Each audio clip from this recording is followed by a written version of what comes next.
या वर्षी ना होळीचा जरा गोंधळ झालाय बरं का. म्हणजे होळी कधी पेटवायची याबद्दल सोशल मीडियावर भरपूर काय काय चालू आहे.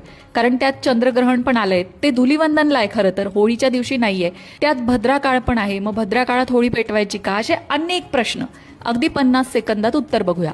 शास्त्रानुसार ज्या दिवशी प्रदोष काळात, प्रदोष काळ म्हणजे सूर्यास्तानंतरचा काळ, तर ज्या दिवशी प्रदोष काळात पौर्णिमा असते ना, त्याच दिवशी होलिका दहन करणं उचित मानलं जातं.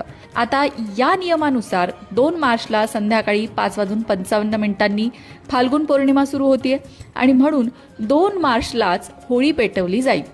मंगळवारी 3 मार्चला ग्रस्तोदित चंद्रग्रहण आहे. धर्मसिंधू या ग्रंथातील नियमानुसार जर दुसऱ्या दिवशी ग्रहण असेल तर त्या पूर्वीच्याच दिवशी होलिका दहन करणं श्रेयस्कर असतं. आणि या नियमानुसार सुद्धा 2 तारखेलाच होळी पेटवली जाईल. आता तिसरी शंका, भद्रा काळाचं काय, कारण 2 तारखेला सूर्यास्तानंतर भद्रा काळ आहे. असं असलं तरी सुद्धा होलिका